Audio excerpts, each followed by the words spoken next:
ఓం శ్రీ గురుభ్యో నమ. వాగర్ధావివ సంప్రోక్తో వాగర్ధ ప్రతిపత్తే జగతో పితరో వందే పార్వతీ పరమేశ్వరో. వ్యాసాయ విష్ణురూపాయ వ్యాసరూపాయ విష్ణవే నమో వై బ్రహ్మనిధియే వాసిష్ఠాయ నమో నమ. గురు బ్రహ్మ గురు విష్ణు గురుదేవో మహేశ్వర గురు సాక్షాత్ పరబ్రహ్మ తస్మై శ్రీ గురవే నమ. ఓం శ్రీ మాత్రే నమ.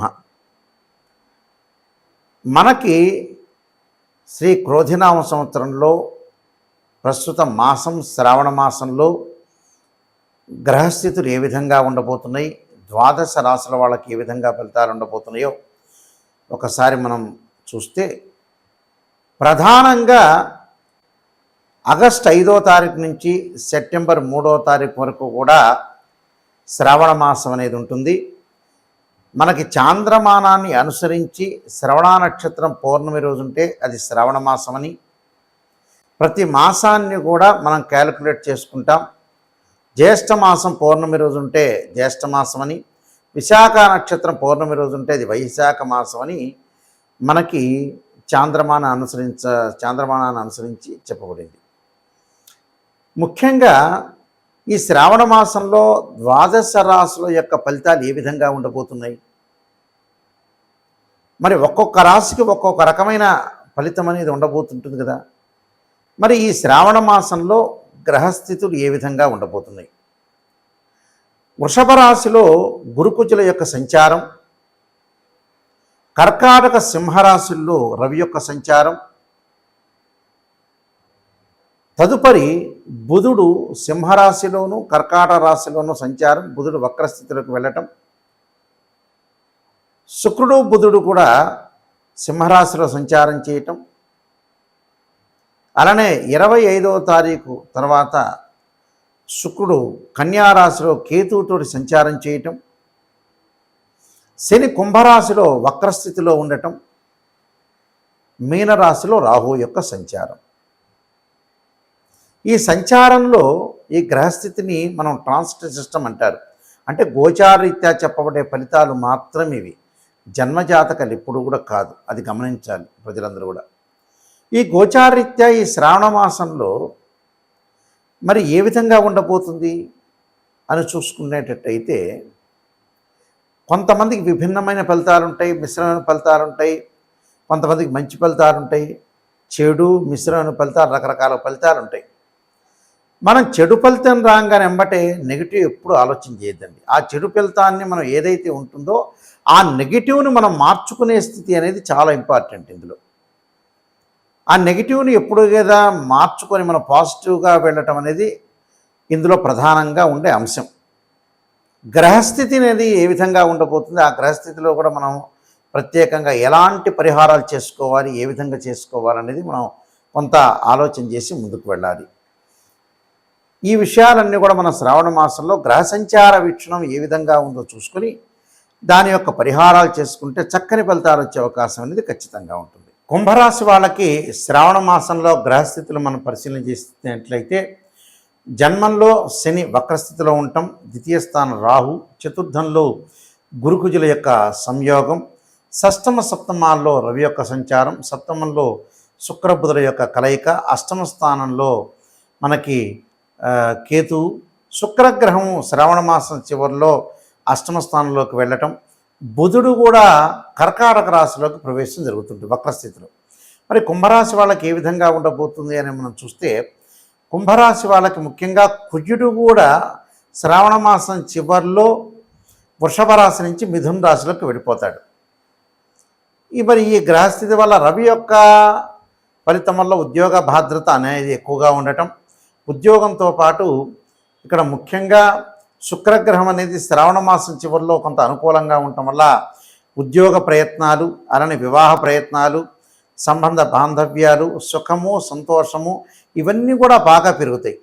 అంటే 1, 2, 4, 5, 7, 8 అంటే కొన్ని స్థానాల్లో చాలా అనుకూలంగా ఉంటుంది శుక్రుడు. అంటే 1, 2, 4, 5 స్థానాలు, 8, 9, 11 స్థానాల్లో శుక్రగ్రహం అనేది చాలా మంచి జరిగే అవకాశాలు ఎక్కువ ఉంటాయి. కాబట్టి ఇక్కడ కుంభరాశి వాళ్ళకి శుక్రుడు ఎక్కడున్నాడు అని చూస్తే మనకి సింహరాశిలో ఉన్నాడు. సింహరాశిని మనం లెక్కేస్తే 7వ స్థానంలో ఉన్నాడు. 8వ స్థానంలోకి శ్రావణ మాసం చివరిలో రావడంలో వివాహ ప్రయత్నాలు సఫలీకృతం అవుతాయి. అలానే సుఖము, సౌఖ్యము, భోగము ఇలాంటివన్నీ కూడా లభించే అవకాశాలు ఎక్కువగా ఉంటాయి. అంటే శుక్రగ్రహం వల్ల అనుకూలంగా సాధించే అవకాశాలు ఎక్కువ ఉంటాయి. అలానే బుధుడు యొక్క ప్రభావం ఎలా ఉండబోతుంది? బుధుడు కర్కాటక రాశిలో వక్రస్థితిలోకి రాగానే వ్యాపార విస్తరణ శ్రావణ మాసం చివరిలో, అంటే వ్యాపార రంగాల్లో అనుకూలమైన ప్రయత్నాలు జరగటం, గురువు వల్ల అధిక వ్యయం అనేది జరిగే అవకాశాలు ఉంటాయి. కాబట్టి ఖర్చులు తగ్గించుకోండి, విద్యార్థుల చదువు పట్ల ఆసక్తి చూపించండి. శని యొక్క ప్రభావం గతం కంటే కూడా ఇప్పుడు ఆరోగ్యం మెరుగుపడే అవకాశాలు ఎక్కువగా ఉంటాయి. మరి పురుషుల కంటే కూడా స్త్రీలకు కొంత అనుకూలంగా అధికంగా ఉండే అవకాశాలు ఉంటాయి. విద్యార్థులకు కొంత ఊరట లభించే అవకాశాలు ఉంటాయి. పై అధికారుల యొక్క పేచీలన్నీ కూడా సమసిపోయే అవకాశాలు ఉంటాయి. సాహస ప్రయత్నాలు విరమించుకోవాలి. కొన్ని మంచి ప్రయత్నాలు బాగా పెరిగే అవకాశాలు ఉంటాయి. కొన్ని సోమరి తనం పెరగకుండా చూసుకోండి. ఆదాయ వనరులను పెంచుకోవాలి. అయితే ఈ రాశి వాళ్ళ, కుంభరాశి వాళ్ళకి ఈ రాశిలో ఈ నెలలో బంధుమిత్రులతోటి అనుకూలంగా ఉండటం, అలానే కుటుంబ పరంగా సమస్యలు రాకుండా భార్యాభర్తల మధ్యలో కాపాడుకోండి. సంతాన పరంగా కొంత శరీర పీడ జరిగే అవకాశం ఉంటుంది.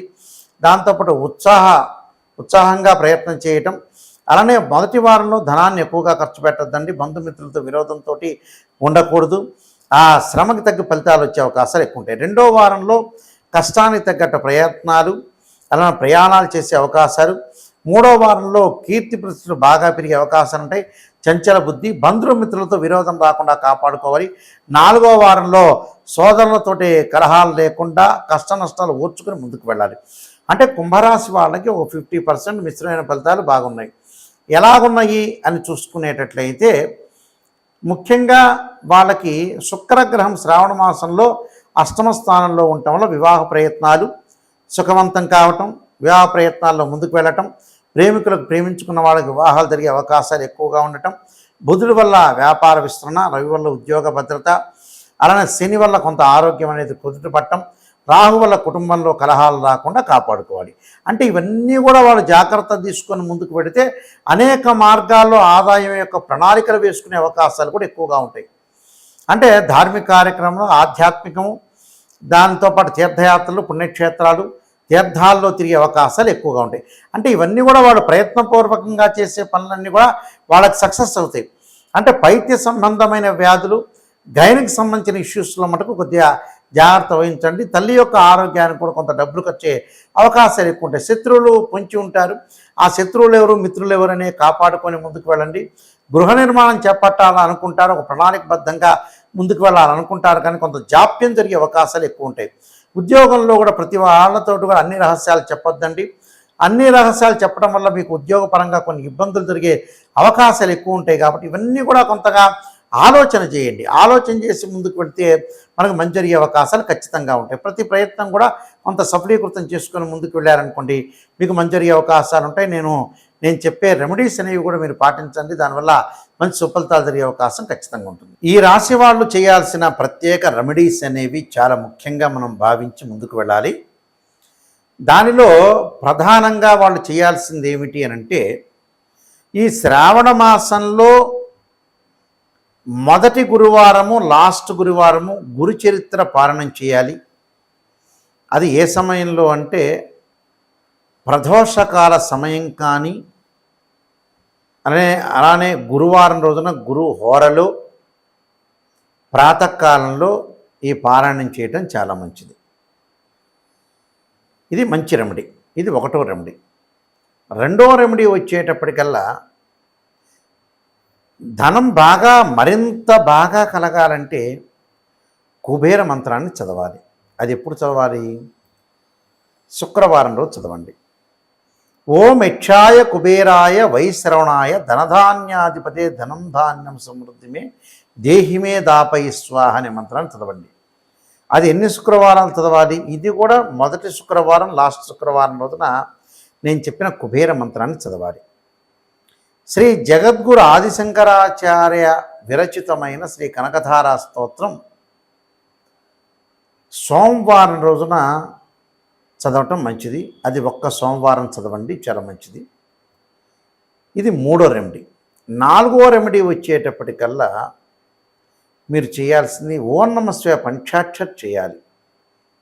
అంటే ఆ వారంలో ఎప్పుడైనా సరే శ్రావణ మాసంలో మనకు ఆగస్టు సెప్టెంబరు మాసాలు కలిపి శ్రావణ మాసం అవుతుంది కాబట్టి ఈ శ్రావణ మాసంలో ఓం నమః శివాయ పంచాక్షరి అనేది మీరు వీలున్నప్పుడల్లా 21 సార్లు, 27 సార్లు, 54, 108 సార్లు ఓం నమః శివాయ పంచాక్షరి అనేది ఖచ్చితంగా చేయండి. ఆరోగ్య స్థితిగతులు కొద్దిగా బాగలేని వాళ్ళు, శరీరే జర్జరీభూతే వ్యాధిగ్రస్తే కళేబరి ఔషధం జాహ్నవీతోయం వైద్యో నారాయణ హరి మంత్రాన్ని చాలా చక్కగా చదవండి. విద్యార్థులు దక్షిణామూర్తి శ్లోకాన్ని పఠించండి. దానితో పాటు నేను చెప్పిన, అంటే ఇది ఎప్పుడు పఠించాలి? గురువారం రోజున పఠించడం చాలా మంచిది. అంటే ఈ రెమెడీస్ అందరూ కూడా చేసుకుంటే మంచి ఫలితాలు జరిగే అవకాశాలు ఉంటాయి. ఏమీ ఆందోళన చెందొద్దండి, ప్రశాంతంగా ఉండండి. చంచల బుద్ధి మనస్తత్వం మారుతూ ఉంటుంటే వీళ్ళు చేయాల్సింది ఏంటంటే, ముఖ్యంగా క్షీరపుత్రాయ విద్య అమృతతత్వాయ ధీమే తన్నో చంద్ర ప్రచోదయాత్ అని చంద్ర గాయత్రి మంత్రాన్ని సోమవారం చదవండి.